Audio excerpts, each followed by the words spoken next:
Ouçamos a leitura da palavra de Deus. Aqui é a história de Isaque entre os filisteus. Gênesis 26, de 1 a 11. Sobreveio fome à terra, assim como tinha acontecido nos dias de Abraão. Então Isaque foi a Gerar encontrar-se com Abimeleque, rei dos filisteus. O Senhor apareceu a Isaque e lhe disse: Não desça ao Egito, mas fique na terra que eu lhe indicar. Habite nela e serei com você e o abençoarei. Porque a você e a sua descendência darei todas essas terras e confirmarei o juramento que fiz a Abraão, seu pai. Multiplicarei a sua descendência como as estrelas do céu, e a ela darei todas estas terras. Na sua descendência serão benditas todas as nações da terra. Porque Abraão obedeceu minha palavra, guardou os meus mandamentos, os meus preceitos, os meus estatutos e as minhas leis. Isaque, pois, ficou em Gerar. Quando os homens daquele lugar perguntaram a respeito de sua mulher, ele disse: É minha irmã. Ele tinha medo de dizer: É minha mulher, porque pensava assim: os homens do lugar me matarão por causa de Rebeca, porque ela é muito bonita. Depois que Isaque havia permanecido ali por muito tempo, Abimeleque, rei dos filisteus, olhou por uma janela e viu que Isaque acariciava Rebeca, sua mulher. Então Abimeleque chamou Isaque e lhe disse: É evidente que ela é sua mulher. Como é que você disse que ela era sua irmã? Isaque respondeu: É que eu pensei que poderiam me matar por causa dela. Então Abimeleque disse: O que é isso que você fez conosco? Facilmente alguém do povo poderia ter se deitado com a sua mulher e você teria trazido culpa sobre nós. Então Abimeleque deu essa ordem a todo o povo: Quem tocar nesse homem ou na sua mulher, certamente morrerá. Até aqui a leitura, queridos. Vamos orar mais uma vez. Ó Deus, na tua infinita misericórdia, tu que és um Deus paciente, tolerante, pedimos que o Senhor abra os olhos do nosso entendimento para compreender a tua palavra e especialmente para aplicá-la aos nossos corações. Esteja conosco nesse ato de culto que continuamos a te prestar, de maneira que sejamos todos edificados. É o que pedimos em nome de Jesus. Amém. Irmãos, o capítulo 26 narra uma parte da história da vida de Isaque que ele passou ali na terra dos filisteus. Aparentemente, isso tudo aconteceu já depois do nascimento de Esaú, Jacó, e depois de Esaú ter vendido a sua primogenitura a Jacó, seu irmão mais novo. Nós podemos isolar 5 eventos aqui no capítulo 26, e todos eles são contados e narrados com o propósito que Moisés tem em mente, que é fixar na mente dos israelitas a aliança de Deus com eles e quais as condições dessa aliança. O primeiro episódio aparece aí do verso 1 até o verso 6, uma revelação de Deus a Isaque lá na terra dos filisteus, na terra de Gerar. Depois tem o episódio da mentira de Isaque sobre sua esposa Rebeca, e Deus vem proteger a matriarca através da sua providência, do verso 7 a 11. São esses dois que nós veremos hoje à noite. Depois há um conflito de Isaque com os filisteus por conta de poços que haviam sido cavados ali naquela região.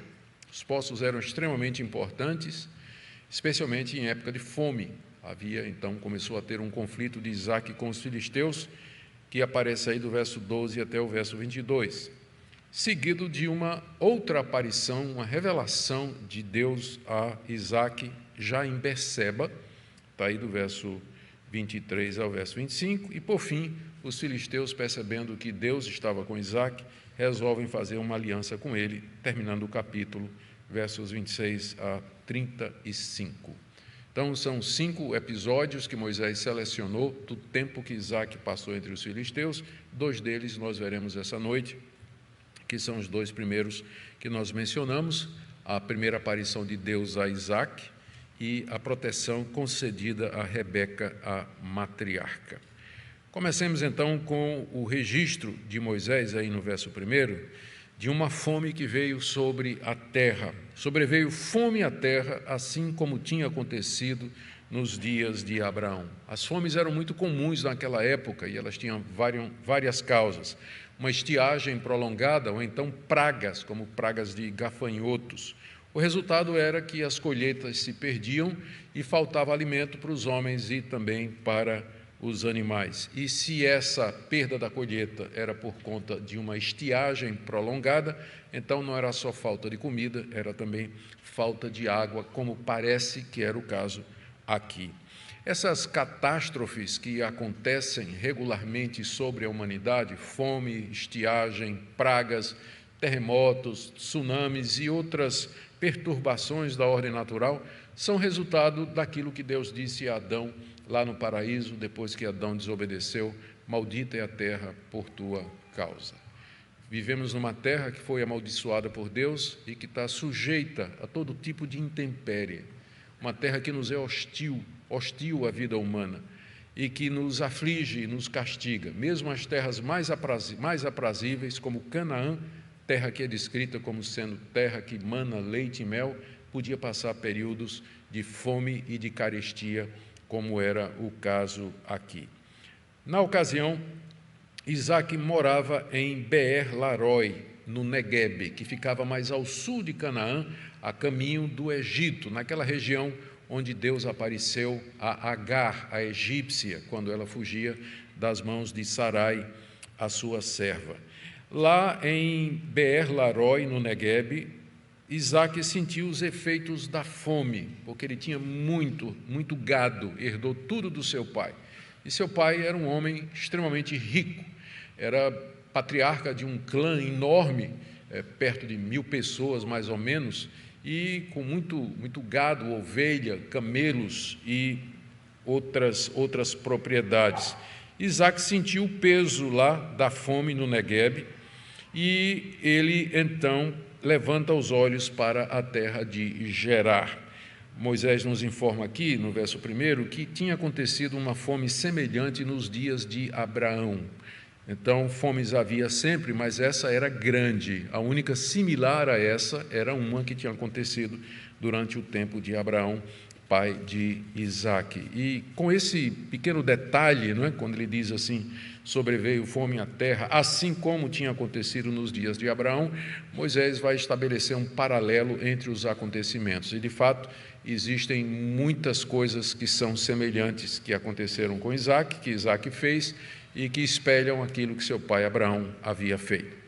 Como eu disse, sentindo o peso da fome grande, causada provavelmente por uma estiagem prolongada, Isaque resolve ir para Gerar, que era a cidade mais importante dos filisteus. Final do verso 1. Então Isaque foi a Gerar encontrar-se com Abimeleque, rei dos filisteus. Os filisteus aqui não são aqueles mesmos filisteus do livro de Juízes e nem do livro dos reis e do primeiro e segundo livro de Samuel, o livro das crônicas, que eram inimigos da nação de Israel.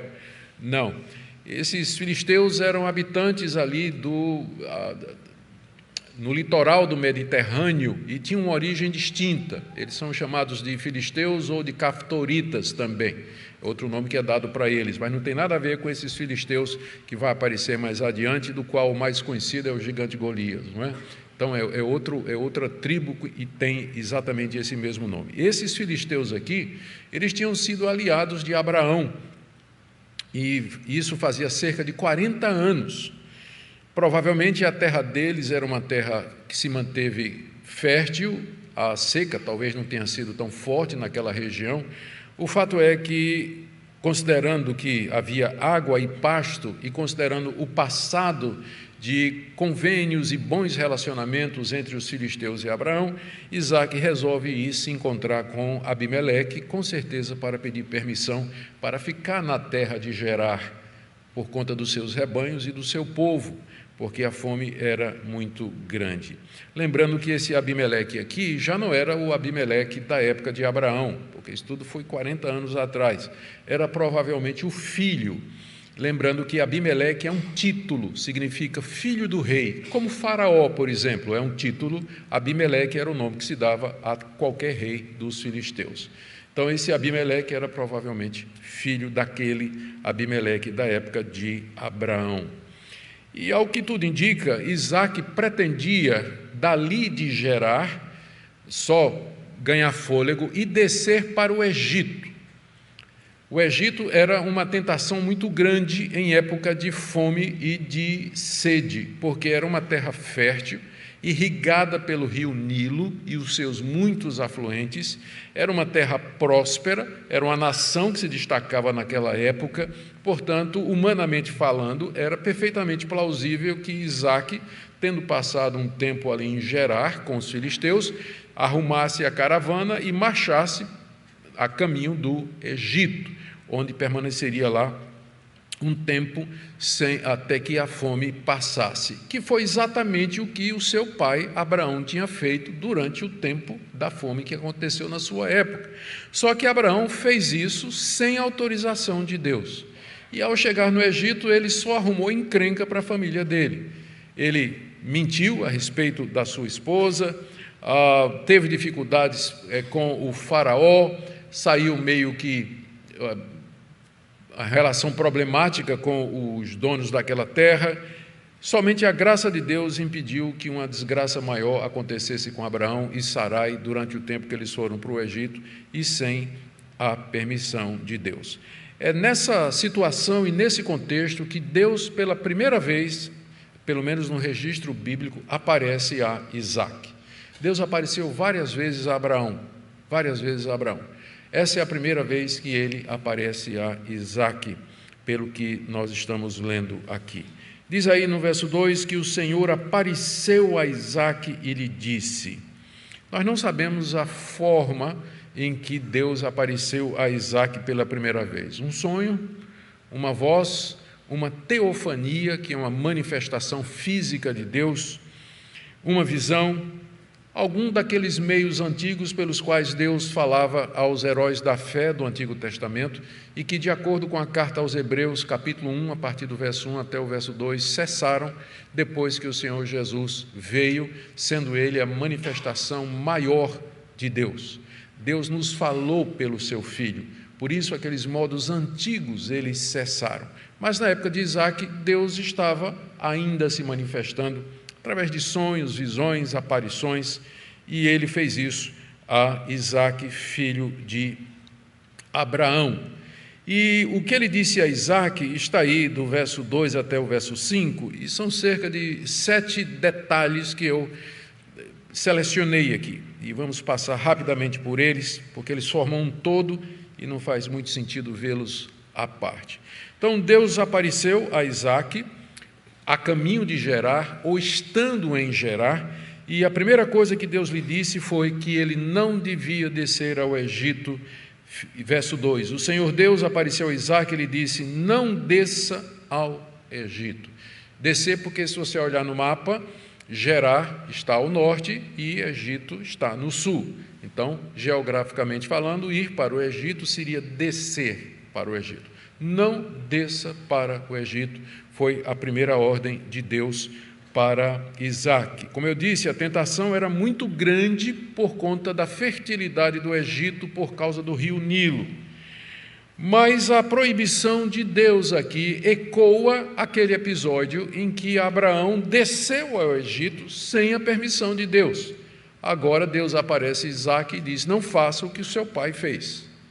Você não desça ao Egito. Você não desça ao Egito. Segunda coisa que Deus disse a Isaque naquela visão é que ele deveria ficar na terra que Deus haveria de indicar. Não desça ao Egito, mas fique na terra que eu lhe indicarei.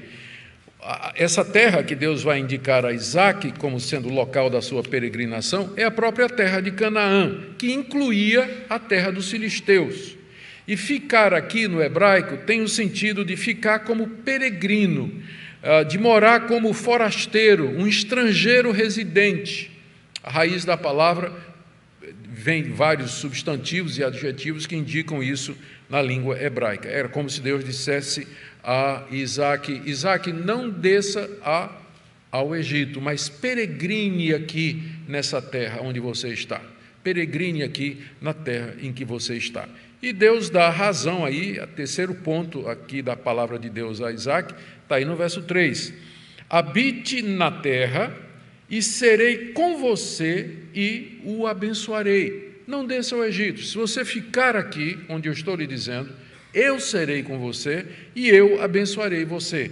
Portanto, não tema a fome, não tema a carestia, a falta de chuva, a falta de alimentos, porque eu, Criador, o provedor de todas as coisas, que tenho tudo nas minhas mãos, vou cuidar de você. Então, quando Deus diz que vai estar com ele e que vai o abençoar, significa suprir as suas necessidades, protegê-lo dos seus inimigos, enfim, manter a sua fidelidade como havia mantido com Abraão.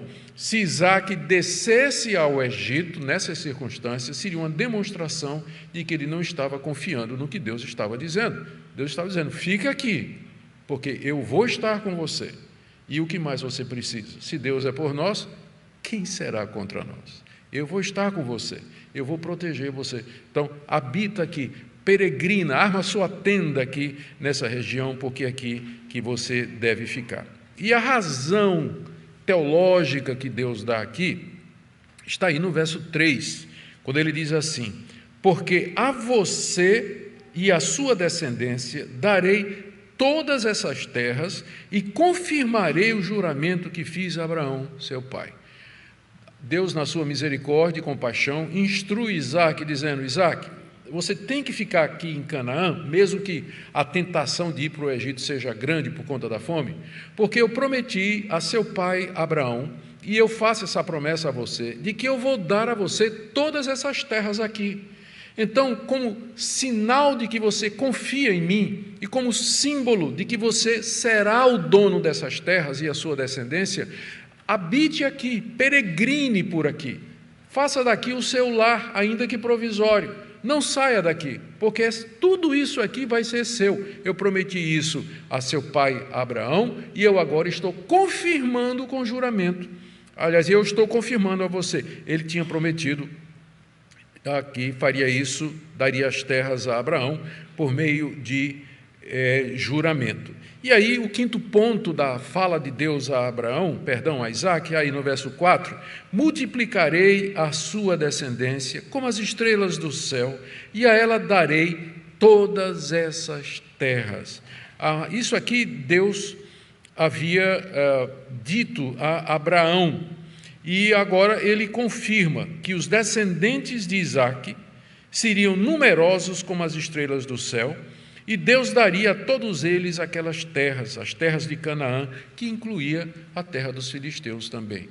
Então está ficando muito claro o que é que Deus está querendo de Isaque. Ele quer que Isaque permaneça pela fé na terra, ainda que seja uma terra que esteja sofrida com a fome, com a estiagem, a seca, a falta de alimento, a falta de água, mas é aquela terra que Deus vai dar em herança a ele, conforme havia prometido a seu pai, e agora Deus renova a promessa para Isaque. Fica aqui, porque isso tudo vai ser teu e vai ser dos teus descendentes, que serão tão numerosos como as estrelas do céu. Lembrando que àquela altura Isaque tinha apenas Esaú e Jacó como filhos.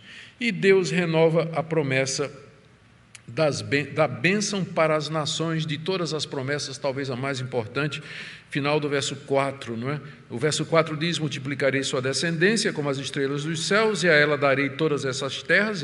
Deus tinha prometido isso a Abraão, ele agora repete a promessa para Isaque, e diz, na sequência, na sua descendência, Isaque, serão benditas todas as nações da terra. Aqui está o Evangelho. Então, aqui está o Evangelho. Na sua descendência, Isaque, serão benditas todas as nações da terra, que foi a mesma promessa que Deus havia feito a Abraão, quando o tirou de Ur dos caldeus e disse, na tua descendência serão benditas todas as nações da terra. Mesmo linguajar, Deus renova a promessa ao filho de Abraão, a Isaque, e diz isso aqui.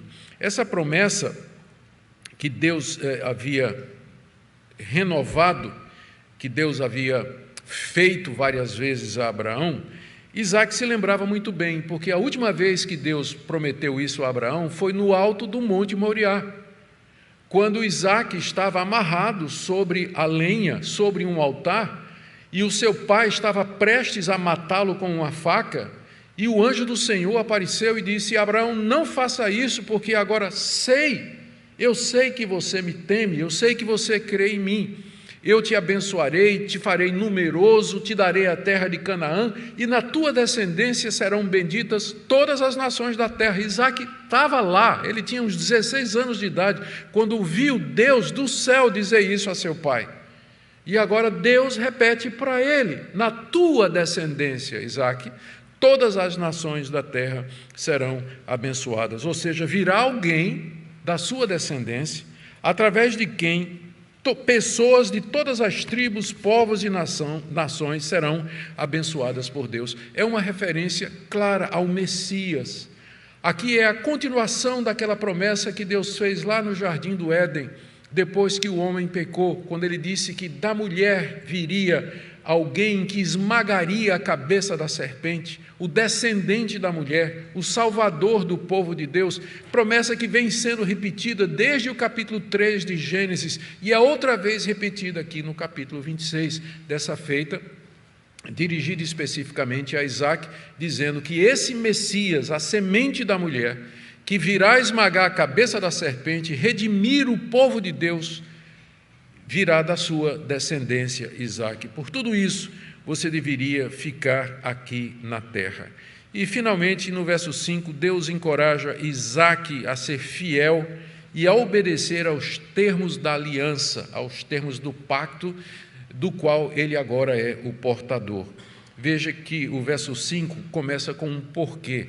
Então, tem que ser uma explicação do que foi dito antes. O que foi dito antes? Eu te multiplicarei, darei à tua descendência todas estas terras, de ti virá aquele que vai ser o Salvador do mundo, porque Abraão obedeceu a minha palavra, guardou os meus mandamentos, os meus preceitos, os meus estatutos e as minhas leis. Eu vou fazer tudo isso, Isaac, por conta da fidelidade do teu pai Abraão.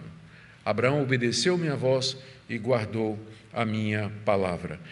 Essa aliança que Deus tinha feito com Abraão, a gente já viu isso, era uma aliança unilateral. Deus não chegou, apareceu a Abraão e disse: Abraão, senta aí, vamos bater um papo aqui e vamos discutir os termos de uma aliança que nós vamos fazer, um acordo entre você e eu. Não foi nada disso. Deus chamou Abraão e disse: eu estou fazendo uma aliança com você. Eu sou o seu Deus e você vai me obedecer. Eu vou te abençoar, vou te multiplicar, vou te dar uma terra que você não sabe qual é, e de ti virá aquele que vai ser o Salvador do mundo. Foi uma aliança unilateral, como são todas as alianças que Deus fez com o homem. Cabe ao homem se curvar diante de Deus e cumprir os termos da aliança que Deus graciosamente está fazendo com ele. Essa aliança, portanto, foi uma aliança que Deus propôs nos seus termos a Abraão.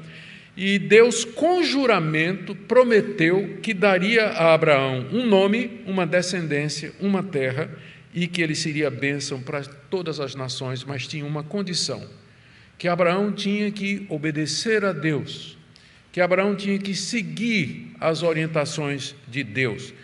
E foi isso que Gênesis 22 representou, quando Deus apareceu a Abraão e diz: eu quero que você pegue seu filho, seu único filho, Isaque, a quem você ama, e que você leve para a terra de Moriá, e que você ali o ofereça em sacrifício. Aquilo foi um teste nos termos da aliança, se Abraão haveria de ouvir a voz de Deus e obedecer a Deus. E nós sabemos o resultado, de que Abraão, de fato, ouviu a voz de Deus e ele obedeceu a Deus. Isso aqui mostra que a promessa, particularmente a promessa da terra de Canaã para a descendência de Abraão, ela era condicional. A aliança de Deus com Abraão era incondicional, era baseada na fidelidade de Deus, na soberania de Deus e naquilo que Deus tinha proposto fazer desde a fundação do mundo, desde antes. A fundação do mundo. Mas as bênçãos da aliança, elas eram condicionais. Por exemplo, a permanência na terra. Mais adiante, Deus mandaria os descendentes de Abraão para fora da terra prometida, porque eles adoraram outros deuses. Depois eles voltaram, 70 anos de exílio, e eles retornam. Mas aí são expulsos de novo, porque Cristo veio e eles rejeitaram a Cristo. Deus mandou os romanos, que no ano 70 expulsou os judeus da terra outra vez.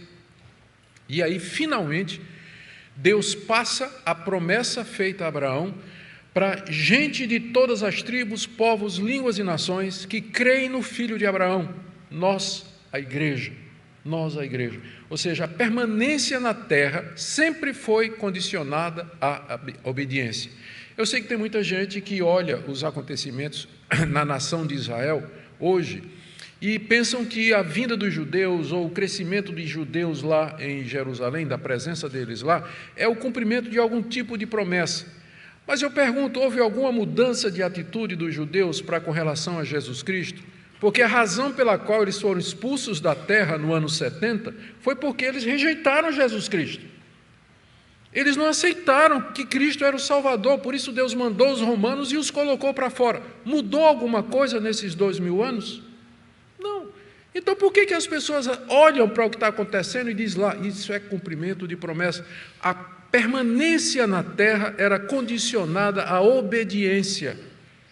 E os judeus estão na desobediência com relação a Jesus Cristo, continua, grande maioria, grande parte, rejeita que Jesus Cristo é o Filho de Deus, o Messias. Então nós precisamos ter cuidado quando a gente vai olhar o cenário mundial e tentar interpretar os acontecimentos internacionais como se fosse cumprimento dessa ou daquela profecia.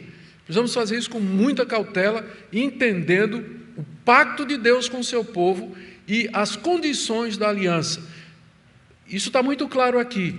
Deus diz a Isaque, no verso 4, multiplicarei a sua descendência como as estrelas do céu, e a ela darei todas essas terras. Verso 5, porque Abraão obedeceu a minha palavra. Ele guardou as minhas leis, os meus mandamentos, meus preceitos, meus estatutos. A permanência na terra era condicional à obediência. Tanto é que quando os judeus se tornaram desobedientes, Deus os botou para fora pelo menos 2 vezes historicamente. Pelo menos 2 vezes historicamente. E aqui, deixe-me chegar para o último ponto do que Deus está falando aqui. É bem interessante que aqui no verso 5, quando Moisés descreve a obediência de Abraão, descreve em termos da obediência à legislação mosaica. Ele diz assim, que Abraão obedeceu a minha palavra, se refere à ordem de sacrificar Isaque, Gênesis 22, e Abraão guardou os meus mandamentos, os meus preceitos, os meus estatutos e as minhas leis.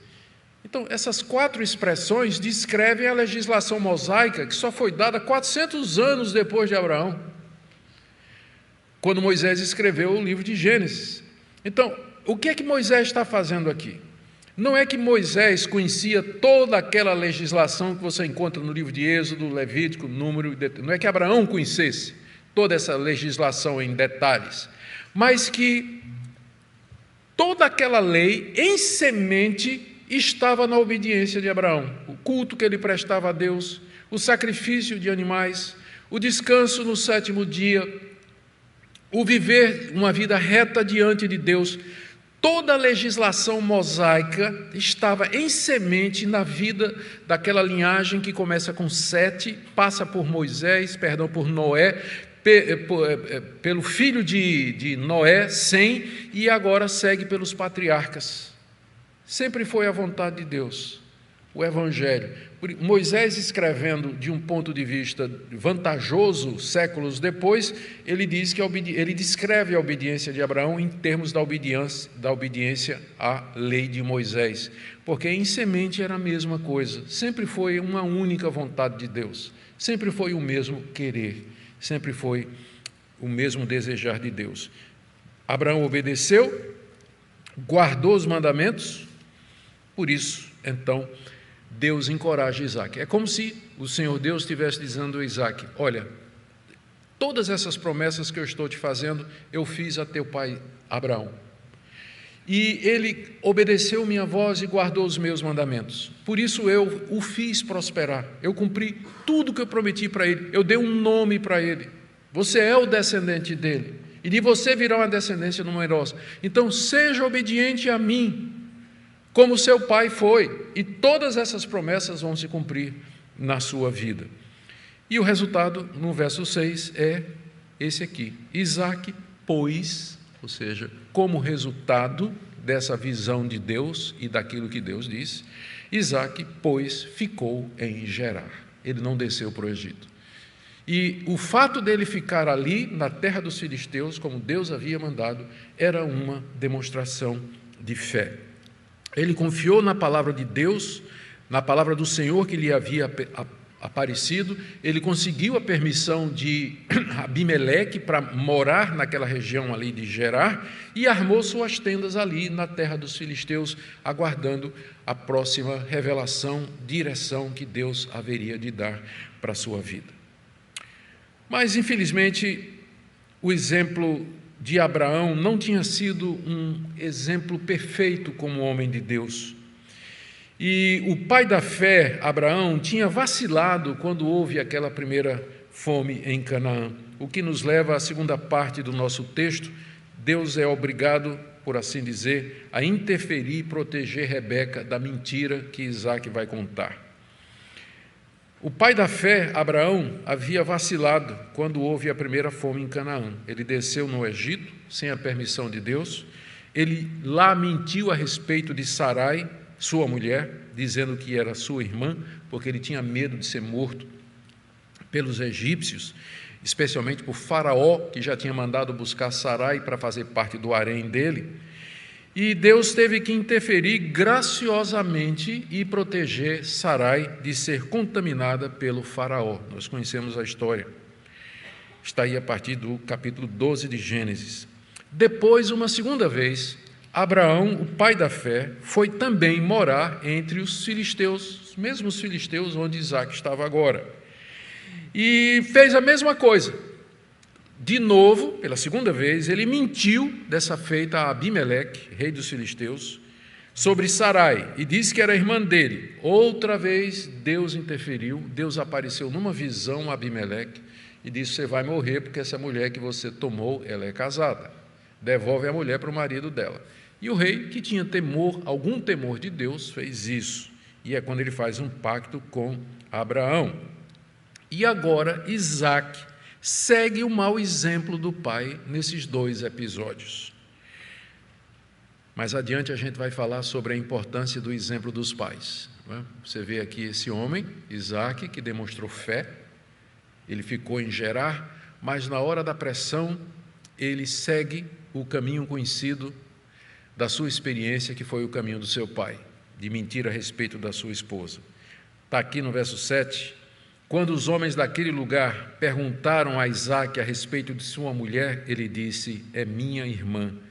Ele tinha medo de dizer: é minha mulher, porque pensava assim: os homens desse lugar me matarão por causa de Rebeca, porque ela é muito bonita. E de fato Rebeca era uma mulher bonita e atraente, e a beleza dela havia despertado a curiosidade dos homens de Gerar, os filisteus, que perguntaram, quem é essa mulher? Isaque ficou com medo de ser morto pelos filisteus, exatamente como seu pai tinha ficado com medo de ser morto pelo Faraó e também pelos filisteus, por conta de Sarai, que também era uma mulher muito bonita. Então, o princípio aqui é: não case com mulher bonita. Você vai ter todo tipo de problema na sua vida, não é? Aqui.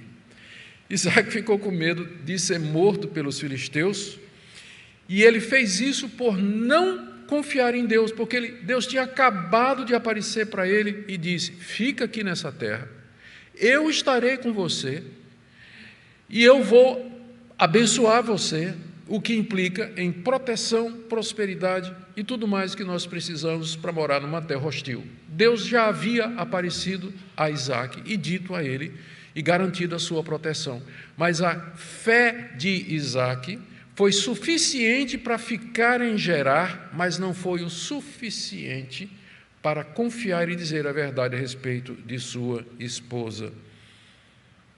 Ele havia, e aqui ele vai ceder ao temor dos homens, recear por sua vida e apelar para um estratagema humano, como seu pai havia feito. E dessa forma Isaque coloca sua esposa Rebeca em crise diante dos homens do lugar. Ela teve que obedecer seu marido naturalmente. Apesar de haver algum temor de Deus naquele lugar, os filisteus eram cananitas, eles eram pagãos, e não havia risco quanto à descendência, porque os meninos já eram grandes, Esaú e Jacó. Mas havia o risco pessoal para Rebeca, que o rei Abimeleque vai dizer: qualquer homem aqui poderia ter forçado essa mulher, poderia ter estuprado essa mulher. Então se colocou em risco a sua esposa, vai ser o confronto mais adiante. Mas o Deus da misericórdia, o Deus paciente e bom, ele, na sua providência, ele expõe o erro de Isaque e protege Rebeca. Interessante que no primeiro caso de Abraão, Deus resolveu isso através de uma visão. Ele apareceu ao rei Abimeleque. Mas aqui já não é mais uma visão, já é a providência de Deus. O rei Abimeleque estava um dia de uma janela lá do palácio dele, do alto da janela ele deu uma olhada lá para as bandas onde Isaque morava, e ele viu alguma coisa que o deixou bastante intrigado. Durante muito tempo, diz aí o verso 8, depois que Isaque havia permanecido ali por muito tempo, Abimeleque, rei dos filisteus, olhou por uma janela e viu que Isaque acariciava Rebeca, sua mulher. Aqui não foi preciso uma visão, mas a providência de Deus guiou os fatos para que, mais uma vez, aquelas coincidências que a gente vê aqui, não é que é a mão de Deus. O rei estava lá no palácio dele, na casa dele, talvez num primeiro andar, num lugar alto, casualmente olhou pela janela na direção onde estava Isaque e todo o seu povo, e ele, mas espera aí, o que é que eu estou vendo ali? Diz aqui o texto que ele viu que Isaque acariciava a sua mulher. No hebraico, acariciar significa brincar, e brincar com alegria, inclusive é um trocadilho no hebraico com o nome Isaque, que significa riso. Ele brincava alegremente com a sua mulher. E Moisés provavelmente aqui quis nos poupar dos detalhes do que parece ter sido os preliminares para o relacionamento conjugal. E o rei viu que isso ia acontecer. Então, ele descobre imediatamente de que aquela não era a irmã de Isaque, não é? Aquela, pelo nível da brincadeira, era com certeza a sua esposa. E dessa forma, ele vai confrontar Isaque na sua mentira. Verso 9, chama Isaque e diz: é evidente que ela é a sua mulher, porque ninguém brinca desse jeito com a irmã. É evidente que é sua mulher. Como é que você disse que ela é a sua irmã? E aí o patriarca passa a vergonha de ser confrontado por um pagão e ter que revelar seu estratagema. Ele diz, no verso 9, eu pensei que poderiam me matar por causa dela. Ser desmascarado por um pagão e confessar que teve medo. Que vergonha para Isaque. Ele que professava ser servo do Deus Altíssimo, o Deus que tinha acabado de aparecer para ele, dizendo: você vai ficar aqui que eu vou te proteger, eu estarei com você.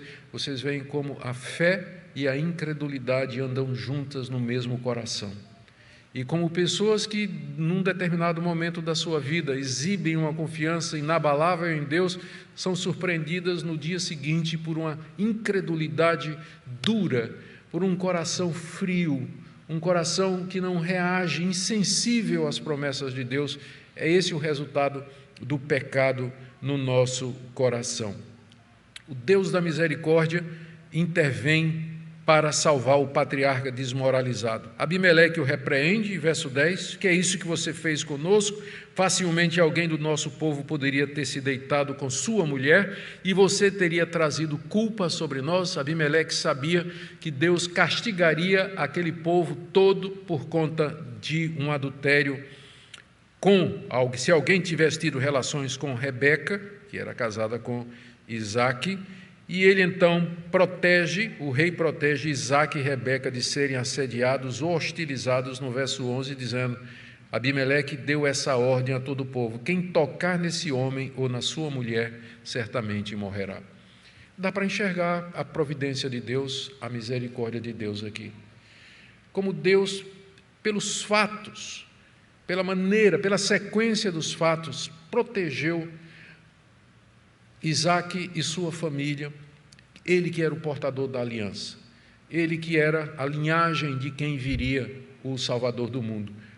A Bíblia é a história de como Deus fez isso centenas e centenas de vezes. A Bíblia é o registro da história da redenção, de como Deus interfere nos afazeres humanos, conduzindo o fio da história para um fim que Ele já tem determinado antes da fundação do mundo. Como cada peça se encaixa no seu lugar. E o alvo de Deus é esse, é preservar a linhagem, preservar o povo santo, o povo escolhido, de onde viria o Messias, até que ele veio, seu Filho Jesus Cristo. E aí Deus não para aí.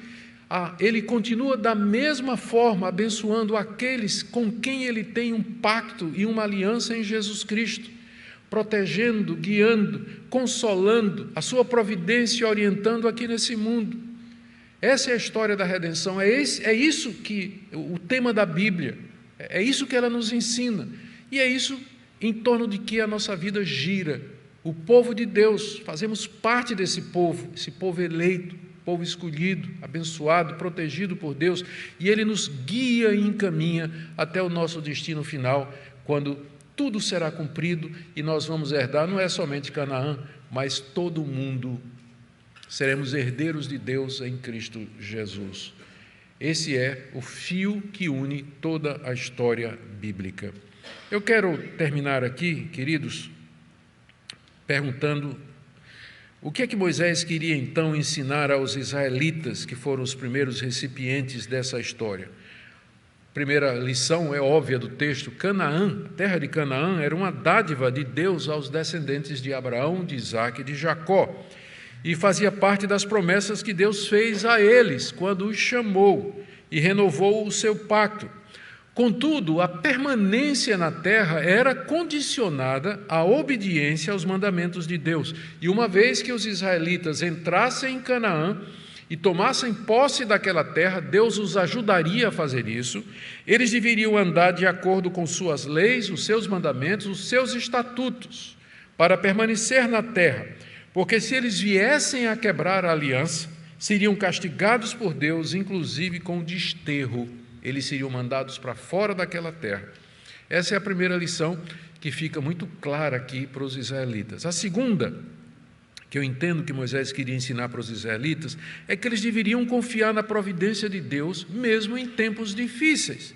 Isaque teria de ficar em Canaã, mesmo em meio à fome e à carestia, e deveria resistir à tentação de descer ao Egito e procurar refúgio em recursos humanos.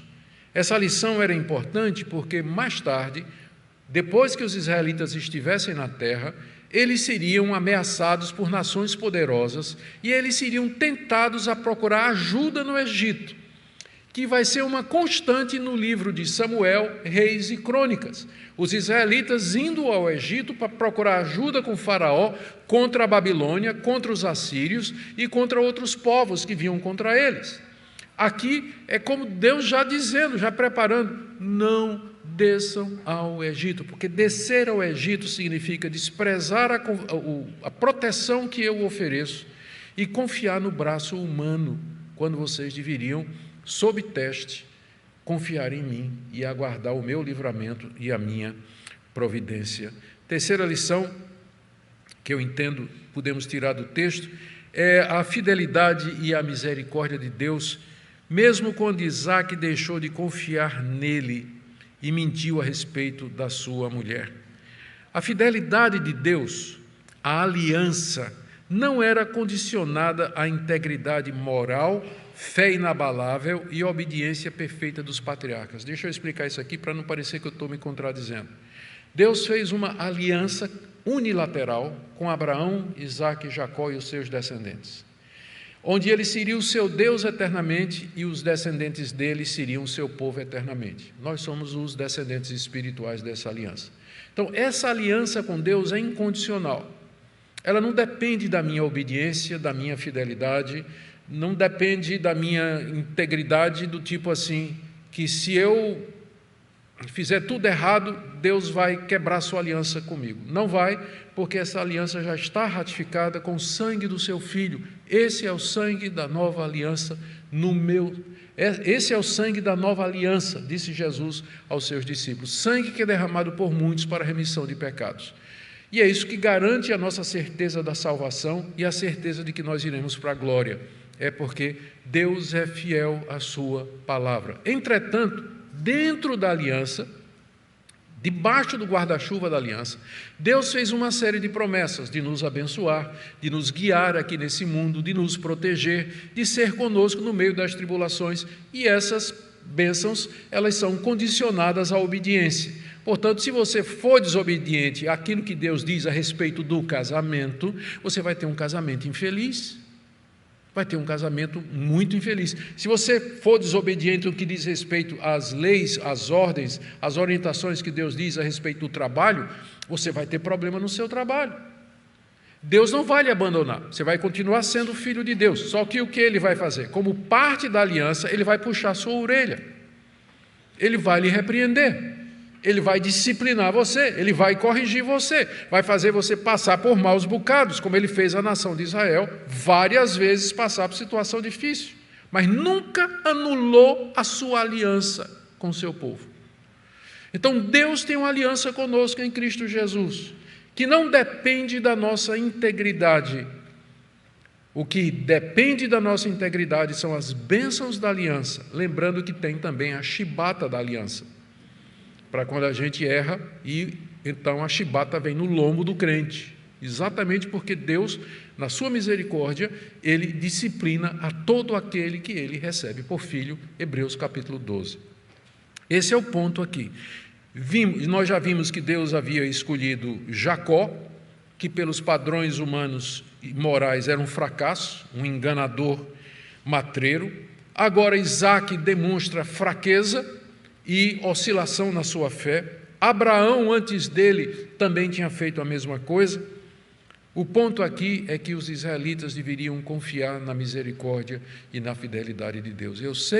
Eu quero obedecer a Deus em tudo que eu faço, mas eu sei que se eu cair, se eu tropeçar, Deus não me rejeita, Ele não me enjeita, não me joga na lata do lixo, mas Ele vem, Ele me toma pela mão, Ele me corrige como um pai corrige seu filho que tropeça, me ajuda a me levantar e a continuar.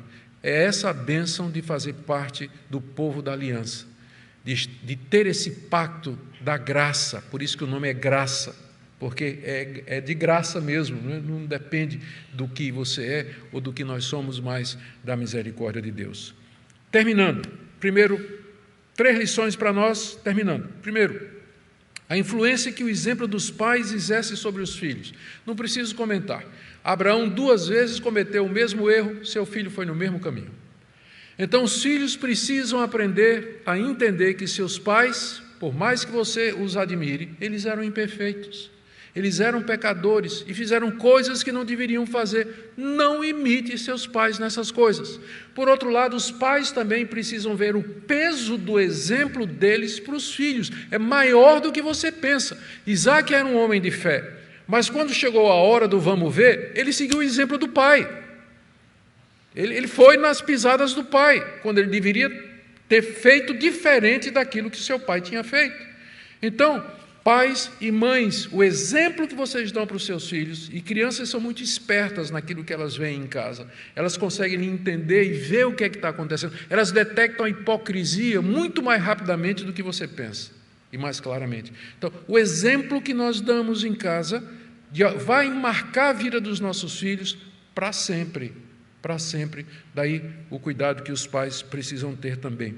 A segunda lição, a dura realidade que a fé oscila mesmo naqueles que são mais crentes entre nós. O crente verdadeiro, ele nunca vai deixar de ter fé no Senhor Jesus. Ele nunca vai voltar as costas definitivamente para Deus e dizer: Deus, eu não creio mais, eu abandono a fé, eu renego a fé. O crente verdadeiro nunca vai fazer isso, mas, contudo, há situações na vida em que sua confiança em Deus vai vacilar.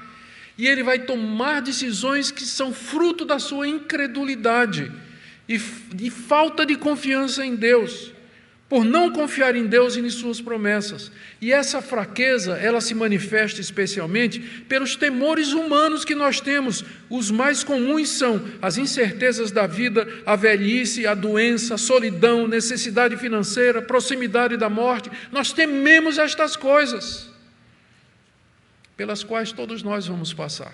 Eu vou passar, vocês vão passar. E aí que será o verdadeiro teste da nossa confiança. Porque confiar em Deus quando você é jovem, tem saúde, tem recursos financeiros, tem uma vida toda pela frente, é uma coisa. Mas outra coisa é quando os anos passam. E o peso do pecado, da morte e da corrupção começa a pesar em nossas costas. E a gente começa a sentir a proximidade do fim. Isso é outro teste, é outro jogo completamente diferente. Não é à toa que o autor de Eclesiastes diz: lembra-te do teu Criador nos dias da tua mocidade, antes que venham os maus dias, nos quais dirás, neles não tenho prazer. Esse é o grande teste que Deus nos submete diariamente. E, por último, tudo isso, queridos, só comprova aquilo que a fé reformada, fé bíblica ensina: somente a graça. Somos salvos somente pela graça de Deus. Pecadores falíveis, fracos, inconstantes, subjetivos, incoerentes, hipócritas por vezes, mas a fidelidade de Deus em Cristo Jesus, a compaixão de Deus que se renova cada manhã, cada dia, nos levantando, tomando pela mão, nos conduzindo, nos ensinando o caminho, né? Puxando a orelha, mas ao mesmo tempo dizendo: eu amo você, e guiando você no dia a dia. Quem pode não amar esse Deus? Quem pode não louvar e agradecer a Deus por fazer parte desse povo? Eu não sei como você está aqui nessa noite, talvez você veja hoje à noite aqui carregado com algumas dessas coisas que eu falei aqui. Mas eu espero que essa palavra do Deus que teve misericórdia de Isaac, que mentiu com relação à sua mulher, foi desonesto, foi fraco, mas Deus o protegeu, Deus estava com ele, Deus o guiou e Deus o encaminhou. Esse é o mesmo Deus em quem eu peço que você nessa noite descanse o seu coração, coloque o seu fardo e saia daqui regozijando para viver essa semana para a glória desse Deus maravilhoso. Amém?